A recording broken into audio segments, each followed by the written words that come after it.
I'm gonna explain the whole Fortnite storyline in just 20 minutes. The story began by a big bang that gave birth to the 0 point. This thing created every single universe that exists and linked itself onto universes that already existed too. Then it made the Reality 0 a safe zone for it to be protected at, where chapter 1 to 4 maps take place on. On this island, if you die, you will be reborn to fight again in a constant loop of 22 minutes. Until you get a victory royale, then you get freed from looping. The core of Fortnite lore are 3 factions: the Last Reality, a galactic army serving a god named the Nothing who existed before life. And their goal is to destroy every reality there is and only keep one reality as their new perfect home. That's why the Imagine Order was born, to fight against that and protect us from our end, while also perfecting universes and people too, or studying the 0 point. But the Imagine Order is not a full-on hero faction either. You could call them more of an anti-hero. They do both good and bad. So many members of them, especially one known as the Foundation, quits the IO to instead form the 7 who are meant to replace the Imagine Order. The Foundation obviously is the main guy who began this rebel-like faction, so he's the leader. Then there is Paradigm, their pilot, Visitor, their navigational lore expert, Scientist, the inventor, Order the spy, and Imagine, their maverick. These two are also the daughters of Geno, who their memories were wiped out and Geno threw them into a far reality to try and give them a new life away from himself. Geno is the leader of IO and Foundation's main rival. There is also Origin, who used to be the leader of the Last Reality's army, but he grew a liking for diversity among the realities and chose to quit his faction to later on join the 7 instead. Bro became woke. There are some other factions too, but they're more side factions and less important. The story began by a meteor crashing onto Reality Zero's island as it cracks to reveal Visitor within. He hijacks a rocket that the Imagine Order created for a movie they were working on, using it to escape the island through rifts. This was the 7's first experiment with the sideways rift, to figure out how they could travel in and out of the Reality 0 without the use of the 0 point. But the sideways rifts are very dangerous too, and we'll learn why super early. Because in Season 5, Visitor's experiment causes items from Fortnite to be rifted onto other places, even real life or the reverse of that. But then the scary part happens. Sideways rifts travel through the darkness between realities, also the unknown where the Nothing is found at. This means that if gone wrong, the Nothing can access these rifts and send something through them, and yeah, that happens. As the cube goes around corrupting everything and fusing with the water of Loot Lake to pull a huge chunk of land on top of the 0 point up, creating the floating island. Then it charges up, creating portals to corrupt the entire island with them, as then explodes when the mission is completed, causing us to somewhat see what it was messing with. A place called the In-Between, which is how the 0 point is connected to every reality. But another thing that the cube did was striking a frozen moon that was right on top of the island with a cosmic storm, causing a big chunk of that frozen moon to drop right into the waters of this place and slowly come towards us. This chunk contains the castle of the Ice King, a ruler with 5 knights. They used to be the collectors of the most dangerous things to exist in any reality, but a fight happened among his knights. So he froze them all, brought all of his collections onto this moon, and then teleported the entire moon from his frozen reality onto here. How did the Last Reality know about him? Well, it's confirmed that the Last Reality, especially the Nothing, can see everything, even the future to some levels, thanks to a place called the Spirit Realm. So basically they secretly manipulated the world of this game to make sure that the future goes how exactly they want it to go. The ice of this chunk begins melting, causing one of his knights to slowly awaken. Then he tries to stop it but fails. So the knight is here wishing revenge on his king. He forges a volcano on the island and becomes the Fire King. But while they're fighting, the Imagine Order finds the vault under Loot Lake, which is holding the 0 point within. Then they finish a puzzle that powers up and opens the vault. In here, for the first time ever, we get to see the 0 point and the guardian of its singularity. She chooses to join the IO and help them rebuild the island after the fight of the Ice King versus the Fire King. But it gets revealed that the frozen chunk got one more sleeping collection within it. That's the Devourer, who senses the energy of the 0 point. Now Singularity comes up with a plan to build a powerful mech for fighting this monster, but at this moment they also got Paradigm in their presence. She is said to be the greatest pilot there is, so if they want to kill this monster, she's the only option. And she does, barely with needing the help of the 0 point and exposing it to the world. She then flies off-road with the mech to escape the IO hiding on the same ice moon, believing that no one can chase her onto such a beyond cold place. The Ice King has also returned onto this place after defeating the Fire King. He persists to kill every creature and knight on this moon now and goes to deep sleep himself too, leading into Season X where messing with the 0 point has caused it to go crazy, sending the map back onto an alternate version of its past, with an alternate meteor stuck in time, this time having scientists within. The 7 had 2 missions, one of them was to take control over the map from the IO and to save us from how the 0 point is going crazy. He plans to do this by building another rocket, then using the sideways rifts again, but properly this time, to bring in 6 more rockets and together free the meteor and drop it right onto the 0 point, to do a second Big Bang and restore the Omniverse all healed up. This was planned to be done in a way that no one dies by it, but the 7 failed to take over the bridge using this because while all the multiverses are restored, and the 7 do manage to take over the chapter 1 map, IO ends up on the flip side while still in control of the bridge. As we're getting used to things here, one of the high rank members of IO comes in who's named Midas. He is a mastermind who plans an entire fake war on the island to distract the Imagine Order with it. The war was his faction Ghost versus a new faction he creates called the Shadow. It's basically a Palpatine style trick.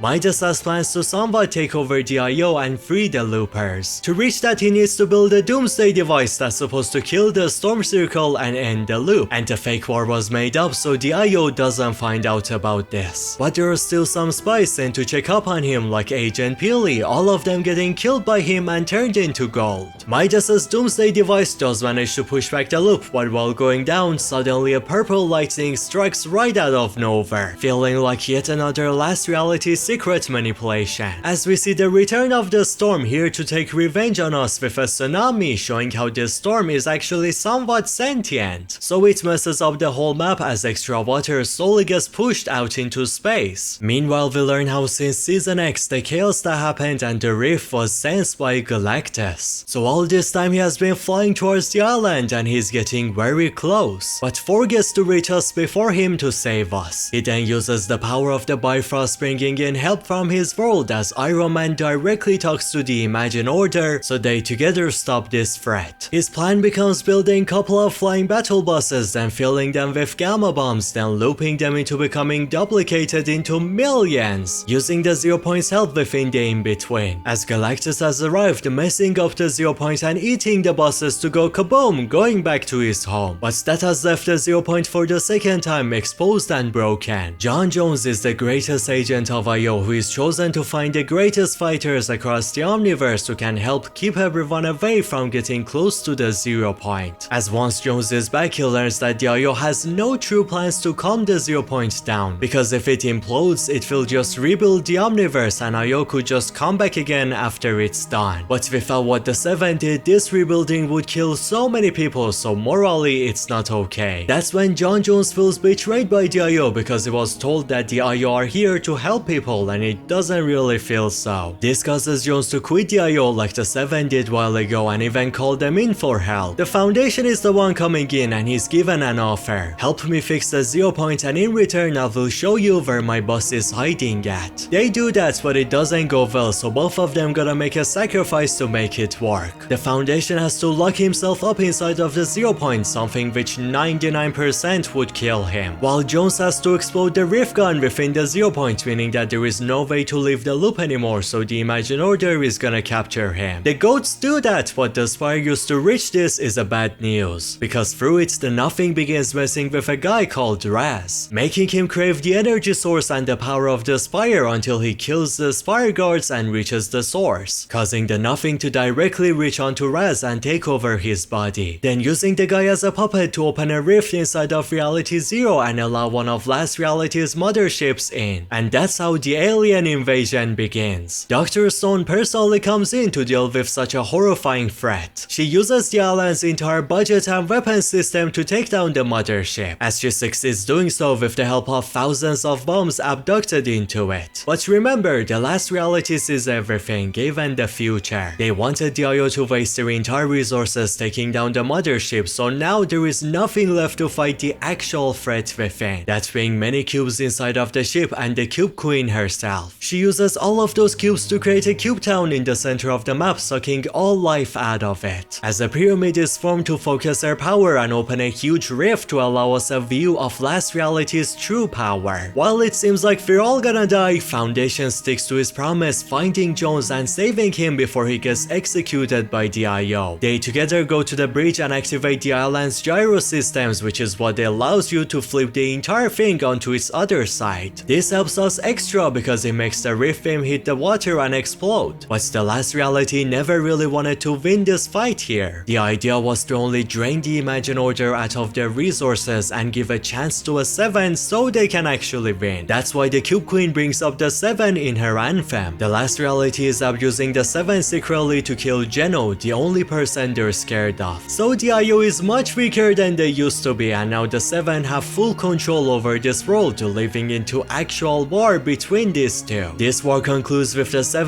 finding Paradigm on the Ice Moon, repairing her mech to be used for ending the IO, as the Imagine Order builds a new Doomsday device focused on nuking the entire island, killing every living being and the 7 on it. The fate of the 7 was to lose this fight, was as I said, the Last Reality is rooting for them to kill Geno. So knowing the future, they manipulate Peely and show the guy the very defeat of the 7 happening. This causes Peely to intervene and alter the future so the war ends with the 7's victory and the death of Geno, or so we thought. As the 7 begins celebrating this win, sending loopers back to their home and freeing the 0 point, the Last Reality's need for them is finished since they think that their only threat is finally dead. So they come in for a tree that evolved from absorbing the 0 point's energy, chroming most of the 7 and teleporting them into the jails of the Last Reality. So they get corrupted and shaped anew. The chrome easily destroys the entire island as 0 point is left abandoned floating in space. But Paradigm, who escaped the Reality 659, comes in with her plan, which is making the 0 point pull chunks of other realities onto itself to form a temporarily new map, one held together with the energy of the ball. The realities you see here are extremely important to the history of Fortnite and many of the main characters in the story. Like for example, the Oathbound reality is a world where Geno is from. A shapeless man sends a person named Stellan the Rift Warden here to build the Rift Gate with the help of Ageless, which is a snapshot or a clone of Geno left to rule over his kingdom. Then Nox and a bunch of other Last Reality members come out through this gate with a cursed object that is said to be searching for a host to give its powers to. Amy, the sentient robot of scientists, also jumps into this gate in hopes that she can find and saves the guy, as then the gate gets tampered with by Nox and such to explode, causing the reality was open to us to have chunks of it be brought onto the island. The most important thing that happens here is that Serenade, who used to be a river guardian, now a corrupted Last Reality member. She uses her water powers and these monolith towers and attracts the tree veins to grow upwards, since the veins of trees always grow in the direction of water and they would break even stone to reach the water. This was done because chunks of a jungle reality was below the surface and the villain crushed the ground, making it get revealed. Many believe that this jungle is connected to the past of the main Last Reality members, which should be why the Last Reality even revealed it to us. Then we watch Dr. Stone, who her crushed tank was here, be saved by the technologies of this jungle. Then someone secretly leaves a map near her showing her the way to fix the apparatus. She does that, then gets shown a map of predictions of the future and how the past jungle people are warning us of our doom getting really close, as the end of us is shown to come with an eclipse happening first. There is a person who travels onto the worlds that the eclipse happens on because it makes him stronger, and that person is Kado Thorns. He is now here to use this situation and the time machine he owns to steal powerful relics and items throughout the entire history of this reality, as that device takes the attention of Dr. Stone, and the jungle's predictions make her believe that going to the past with this thing is our only chance to survive this doom. She forms a heist team stealing the time machine, and Jones is chosen to use it for going back to chapter 1. The plan here was to get the help of the 7 and try to destroy the 0 point or break it into many chunks, believing that maybe this is the only way to finally get freed from the Last Reality chasing this power. But as we're shown now, even that was part of Last Reality's plan. After blowing up the 0 point, Jones and many other Fortnite characters get thrown into a random reality, which is a Greek mythology inspired world. And here a group of rich people are trying to somewhat create their own version of the Imagine Order called the Society, as they search and find relics of of the Greek gods to make themselves more powerful. Valeria especially manages to find the Pandora's box, opening that thing, causing the Greek gods who used to be the myths to finally be freed from it. Then take over the island, crushing the society. The gods were locked inside of Pandora's box by Titans because Zeus declared war on all of humanity, swearing to kill every single one of them. So he's just back to that, planning to unlock the final thing stuck inside of Pandora's box soon for killing us. To release the power inside, he has to juice up and fill the orb of the box, which is the key. Once full, Pandora's box finally opens again, releasing that final power, an energy that is meant to make his host stronger than anyone that has ever existed, but also an energy which is evil and tries to take over you. Zeus wanted to absorb this energy for killing all the humans, but the power begins jumping towards the distance instead, cause Dr. Doom apparently was counting on that to happen, and he had a relic on himself that made the energy be attracted onto him instead and not Zeus. So he absorbs the energy as Zeus is left powerless and defeated. Dr. Doom comes onto this island with Megalodon's pirate army, abusing that guy to find the location of Pandora's box yet again, as he betrays Megalodon, leaving him to his end and gets to absorb the final remaining energy left inside of the box. Doom's plan here was to evolve onto a true god with this power, an energy that somewhat reminds me of the one that Geno uses. Maybe it's the same one? Who knows? But Dr. Doom needs this in order to create his own version of the Imagine Order, as said before. But for now, he finally plans to fight Mephisto with this power and free his mother's soul with it. And while trying to do that, Iron Man creates a technology meant to destroy the demonic tower that he has created, and use that to rift his castle and himself back onto the Marvel reality. Doom was actually prepared for this plan and breaks the devices, so he personally comes in to kill everyone standing against him. But one of the devices actually survived the blast and he gets used to rift the guy away. Now the Pandora's energy is left without a host in a reality, waiting for someone to take over it. And that someone either could be the last reality or Geno. Now Jones and Hope, a character he was fighting together with in this chapter 5, travel onto a new reality numbered 783. They believe an energy connected to Pandora's box is also inside of this reality, so they go on searching to find out, wow, it's actually a chunk of the 0 point itself crashing onto this world and probably many other realities too. The shard gets stolen by a group of demons who take it into the spirit realm for a monster within that place named the Dark Presence. Then the sister of a person named Daigo also gets trapped within the spirit realm, so the guy tries to save her, fighting Shogun X with the help of the 0 point built daggers. The fight causes a golden curse to be released onto the island through the spirit realm. Then that attracts an old friend of Midas named Cain. Midas, who betrayed him in the past, returns to help us fight against his greed for the gold. But at the same time, Cain is working with Daigo, who really wants to go inside of the spirit realm and see what's going on in there. Together they do manage to go within the spirit realm, but Cain is left to be cursed and die in it, while Daigo himself also gets corrupted by the Dark Presence and the demon inside, becoming their pawn. And while he's getting corrupted, the Death Star and Palpatine, who talked to us before in chapter 2, arrive here. Then with the plan of Hope, we manage to destroy the Death Star from within, but doing so causes many loopers on the island to mutate and get powers. So Midas, seeing this, builds a school of heroes to train these loopers for fighting against all of the future threats on the island. That threat turns out to be Daigo himself. He arrives having to fight these heroes, while charging himself up to be able to create a big portal onto the spirit realm for the Dark Presence to arrive and corrupt all of us. The heroes and Superman together do manage to push the Dark Presence back into the portal, as then breaking its energy sources, and this also frees Daigo from the corruption too. But the damage was already done, and the infection of the Dark Presence and his mutated monsters find their way onto the island, as they slowly begin their invasion Helldivers style. While the entire island was focused on killing these bugs, and they do succeed actually, Hope, Jones and Daigo begin experimenting on a safe way to travel onto the spirit realm without letting anything in through it. This was done so they can finally take the 0 point shard, but that experiment goes south as Dark Presence finds their portal, then corrupts it using the 0 point shard that's now on his chest, evolving him, and he uses that very experiment to find his way onto the island. Now I hate this part because I really hate collapse. During this, an alien UFO from the Simpsons show abducts Hope and Jones, and they manage to take a small chunk of the 0 point that was on Dark Presence with them too, and they all end up on the Simpsons reality. Homer accidentally accidentally eating the shard piece, causing him to grow huge. He burps it out, allowing Jones and Hope to use the shard for building a new version of the rift guns with it. This gun gets used to communicate across all reality, get the help of everyone that Jones knows and he has met before. So they all get rifted back onto chapter 6 and fight Dark Presence together, who has ruined that reality. Even the 7th mech shows up surprisingly, showing how maybe Paradigm survived in chapter 4, as she kicks a red cube onto Dark Presence for it to terminate that thing. A cube that yet again was secretly in chapter 1 OG mode, being planted and prepared for this very moment for the last reality. Then as Dark Presence dies, the Zero Shard is finally freed, and with it Jones and Hope teleport onto a new reality, number 266. Trying on here to find these other pieces too, so they can fully restore the 0 point. Then put it back inside of a new wall to be protected and safe again. But here is where we get confirmation that from the start till this very moment, the last reality has been manipulating every moment of Fortnite's history, making the future go exactly as they wish. Even doing bunch of experiments, like how Dark Presence was actually meant to be their final experiment. Now that the phase of manipulation has ended, the last reality is ready for the second phase of their plan, which should be reaching the idea of last one single reality and no more. But they have no idea that Geno is still alive right now, so he is our only hope for this plan of the enemy to fail. Now to see the entire chapter 7 storyline, you have to watch the new videos on my channel, like this one right here on your screen. Click on it. I explain everything you need to know about the new chapter and what's going on in the story. It's a really good video.